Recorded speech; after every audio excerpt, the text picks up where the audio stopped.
హైడ్రా కూల్చివేతలకు తాత్కాలిక బ్రేక్ పడింది. ప్రజల్లో వ్యతిరేకతతో ఆచితూచి అడుగులు వేస్తోంది. ఇక ఇవాల్టి కూల్చివేతలపైన కూకట్పల్లి మహిళా సూసైడ్ ఎఫెక్ట్తో హైడ్రా బ్యాక్ స్టెప్ వేసింది. ఇక మొదటి 2 రోజుల పాటు కూడా భారీ కూల్చివేతలకు హైడ్రా ప్లాన్ చేసింది. ఇక తర్వాత మూసీ పరివాహక ప్రాంతాల్లో హైడ్రా ఎలాంటి కూల్చివేతలు చేయమంటూ ప్రకటించింది. ఇక తాజాగా మూసీ పరివాహక ప్రాంతాల్లో నిరసనలతో వెనుకడుగు వేసింది హైడ్రా.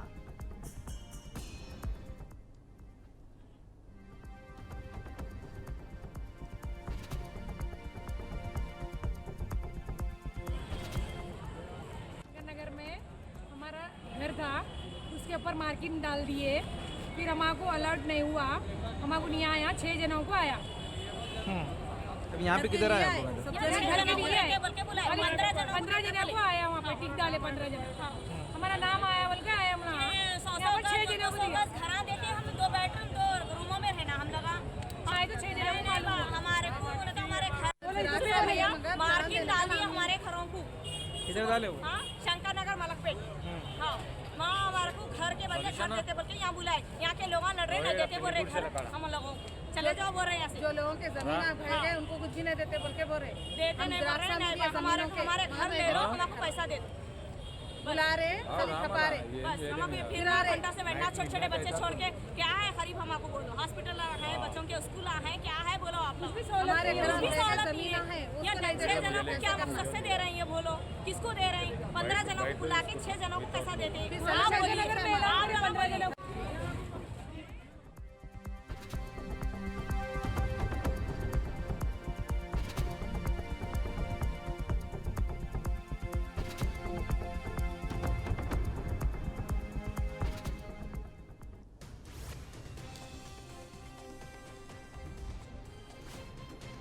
హైడ్రా కూల్చివేతలకు తాత్కాలిక బ్రేక్ పడింది. ప్రజల్లో వ్యతిరేకతతో ఆచితూచి అడుగులు వేస్తోంది.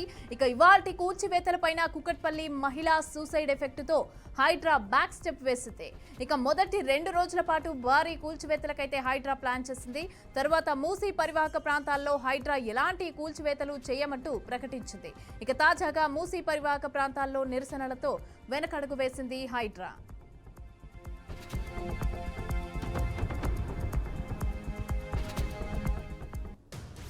రెటిగా మూసీ ప్రాంతాల్లో నివాసితులైతే ఆందోళన చేస్తున్నారు. అయితే దీనికి సంబంధించి మార్కింగ్ చేయడానికి వెళ్లిన హైడ్రా అధికారులకు కూడా వాళ్ళు సపోర్ట్ చేయటం లేదు. అయితే దీనికి సంబంధించి చిన్న ఇష్యూ వల్ల హైడ్రా బ్రేక్ పడిందనే అనుకోవచ్చు. అయితే దీనికి సంబంధించిన పూర్తి డీటెయిల్స్ అయితే మా అవుట్పుట్ ఎడిటర్ రాము మరిన్ని డీటెయిల్స్ అందిస్తారు. రాము, మమత, ముఖ్యంగా హైడ్రా ఎప్పుడైతే స్టార్ట్ అయిందో అప్పటి నుంచి హైడ్రాకు అనేక అవాంతరాలు ఎదురవుతున్నాయని చెప్పొచ్చు.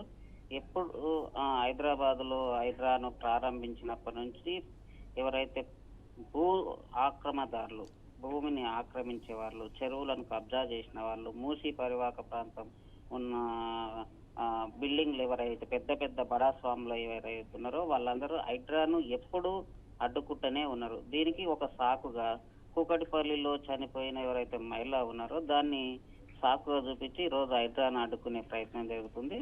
దీనికి సంబంధించి మొత్తానికైతే హైడ్రా గత వచ్చిన 1-2 రోజుల్లోనే మొత్తానికి చెరువులను కబ్జా చేసి, ప్రభుత్వ భూములను కబ్జా చేసి, ఆక్రమించిన వాళ్ళ గుండెల్లో దడ పుట్టించిందని చెప్పొచ్చు హైడ్రాకు సంబంధించి. దీనికి తాత్కాలికంగా బ్రేక్ పడదు, కానీ హైడ్రా మాత్రం హైదరాబాద్ లో ఒక క్రియాశీలకంగా పనిచేస్తుందని చెప్పొచ్చు. హెచ్ఎండిఏ, జిహెచ్ఎంసి, హైడ్రా సంయుక్తంగా 3 సంస్థలు కలిసి మొత్తం ప్రభుత్వ సంబంధించిన ల్యాండ్స్ విషయాలను, చెరువులను కబ్జా విషయాలను ఎక్కడికక్కడ ఐడెంటిఫై చేసి వాటికి ఒక మార్క్ వేయడం జరుగుతుంది. కబ్జా చేసిండ్రు అనేది ఒక మార్క్ వేయడం జరుగుతుంది. ఈ నేపథ్యంలోనే మూసీ పరివాహక ప్రాంతంలో ఎక్కడెక్కడ మూసీ నది ఉందో మూసీ క్లీనింగ్ కోసం, మూసీ పరిశీలన కోసం ఎవరైతే వెళ్తున్నారో అధికారులను వాళ్ళందరినీ అడ్డుకోవడం జరిగింది. ఈ అడ్డుకున్న క్రమంలోనే హైడ్రాకు కొంత ప్రజల నుంచి చిన్న వ్యతిరేకత కూడా రావడం జరిగింది. ఎందుకంటే కొన్ని జాగాల్లో కొంతమంది ఇల్లు కట్టుకున్నప్పటికీ గృహప్రవేశం ఉన్న ఒక రోజులో గృహప్రవేశం ఉందన్న సందర్భంగా కూడా హైడ్రా కూల్చివేయడం జరిగింది.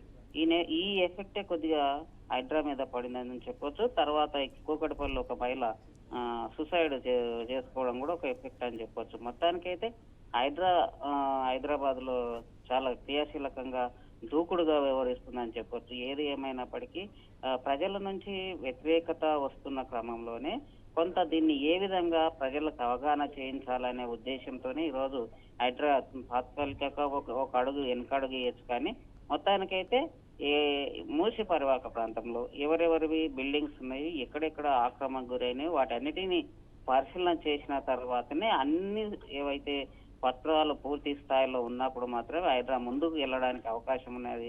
హైడ్రా ఒక ఆలోచన. అట్లాగే జిహెచ్ఎంసీ ప్రధానంగా హైదరాబాద్ లో జిహెచ్ఎంసీ క్రియాశీలకమైన పాత్ర అని చెప్పుకోవచ్చు. ఎందుకంటే జిహెచ్ఎంసీ మొత్తానికి మూల కారణం. హైదరాబాద్ లో ఎవరికి ఎక్కడెక్కడ పర్మిషన్లు ఉన్నాయి, ఎవరెవరు ఆక్రమించిండ్రు, ఎన్ని భూములు ఆక్రమించిండ్రు అనేది జిహెచ్ఎంసీ కమిషనర్ ఐడెంటిఫై చేయాల్సిన అవసరం ఉంది. మొత్తానికి జిహెచ్ఎంసీ ఐడెంటిఫై చేసిన తర్వాత ఆ పత్రాలను ఎవరు ఆక్రమించిండ్రు, ఏం చేశారు అనేది మొత్తం జిహెచ్ఎంసీ ఆధ్వర్యం నుంచి హైడ్రా కమిషనర్ కు ఒక లెటర్, ఆ పేర్లన్నీ లెటర్ రూపకంగా వెళ్ళడం జరుగుతుంది. ఆ నేపథ్యంలోనే ఎక్కడ ఆక్రమించారో వాటన్నింటినీ ఖచ్చితంగా హైడ్రా క్లీన్ చేయడానికి మూసీ రివర్ కు సంబంధించి మూసీ పరివాహక ప్రాంతాన్ని శుద్ధి పేరుతో మూసీని మొత్తానికి క్లీన్ చేయాలంటే మూసీ పరివాహక ప్రాంతంలో మనం పరిశీలన చేస్తే కంపు అంటే ఎంత దరిద్రమైన వాసన మనకు కనిపిస్తుందో, దీన్ని హైదరాబాద్ లో సెంట్రల్ సిటీలో మూసీ పరివాహక ప్రాంతం ప్రవహిస్తుందో ఆ మూసీ చుట్టూ మొత్తం చాలా మేరకు ఆక్రమణలు జరిగినాయి. ఈ రోజు గవర్నమెంట్ ల్యాండ్స్ ఎక్కడ కనిపిస్తే అక్కడ గద్దల్లాగా ఎవరైతే రియల్ ఎస్టేట్ వ్యాపారులు, బడబడ విద్యా సంస్థల నేతలు వీళ్ళంతా కబ్జాలు చేస్తున్న నేపథ్యంలో మొత్తానికి హైదరాబాద్ లో ఆక్రమణలను నిలిపివేయాలనే ఉద్దేశంతోనే కాంగ్రెస్ గవర్నమెంట్ హైడ్రాను తీసుకురావడం జరిగింది. ఇది పూర్తి స్థాయిలో పరిశీలన చేస్తే పేద ప్రజలకు ఎక్కడ అన్యాయం చేయదు. పేదలు ఎవరు ఆక్రమించరు. చిన్న గుడిసెలు గవర్నమెంట్ ల్యాండ్ లో చిన్నపాటి గుడిసెలు వేస్తేనే పోలీసులు వెళ్ళి గుడిసెలను పీకేసిన సందర్భాలు అనేక సందర్భాలు ఉన్నాయి. సిపిఐ సిపిఎం ఆధ్వర్యంలో పేదల కోసం గుడిసెలు వేసుకున్న ప్రాంతాలను ప్రభుత్వాలు పీకేసిండ్రు. కానీ ఈ రోజు బడబడ పెట్టుబడిదారులు ఈ రోజు పెద్ద పెద్ద బిల్డింగ్లు కట్టుకుంటే ఆ బిల్డింగ్లను తీసేయడానికి ఈ రోజు హైడ్రా ముందుకు వస్తుంటే దీన్ని ఆపేసే ప్రయత్నం చేస్తున్నారంటే ఎవరైతే వ్యాపారవేత్తలు, విద్యావేత్తలు లేదా ఎవరైతే ఆక్రమణదారులు అవుతున్నారో వీళ్ళందరూ ఈ రోజు హైడ్రాకు సంబంధించిన అడ్డుకునే ప్రయత్నం చేస్తున్నారని చెప్పుకోవచ్చు మమత. అయితే రాములు, మరోవైపు చూస్తే హైదరాబాద్లు ఎవరైతే ఉన్నారో వారందరూ కూడా ఈ రోజు తెలంగాణ భవన్ కు చేరుకున్నారు. అదేవిధంగా వారికి ఉన్నటువంటి బాధని కూడా అటు మాజీ మంత్రి హరీష్ రావుకి చెప్పడం జరిగింది, అదేవిధంగా సబితా ఇంద్రారెడ్డికి చెప్పింది, ముఖ్య నేతలు కూడా చెప్పడం జరిగింది. మరి వారేమంటున్నారు, దానికి సంబంధించిన డీటెయిల్స్ ఇవ్వండి.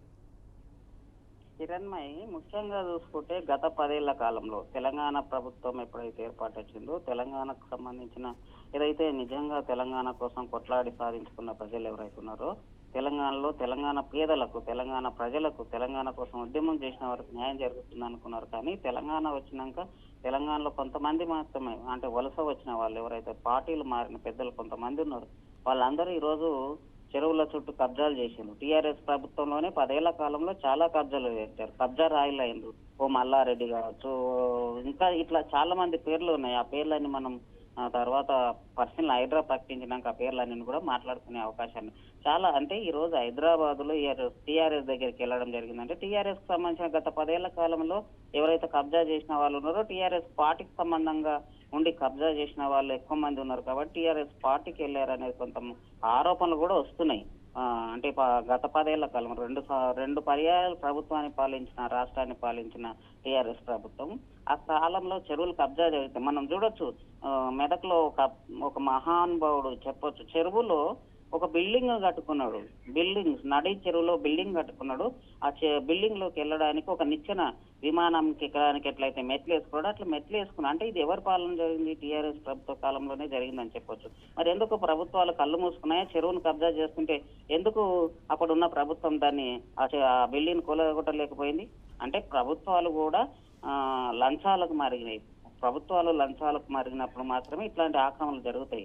చూసి చూడనట్లు వ్యవహరిస్తున్నారు అనేది కూడా తెలుస్తుంది. మరి ఆ నాయకుడిని ఇప్పటి వరకు ఎందుకు చేయాలి? హైడ్రా ఎప్పుడైతే వచ్చిందో హైడ్రా ఎక్కడెక్కడ అక్రమాలు ఉన్నాయో అక్రమాలను గుర్తించడం జరిగింది, దాన్ని కూలగొట్టడం కూడా జరిగింది. అంటే ఇట్లాంటివి ఈరోజు హైదరాబాద్ లో నిజంగా ప్రజలకు సంబంధించిన ఆస్తులు పోతున్నాయంటే ఖచ్చితంగా కాంగ్రెస్ గవర్నమెంట్ స్పందించాల్సిన అవసరం ఉంది.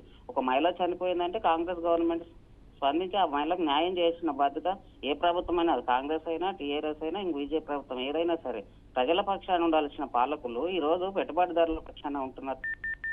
ఒక చూస్తున్న వ్యవహారాలని కూడా కనిపిస్తాయి.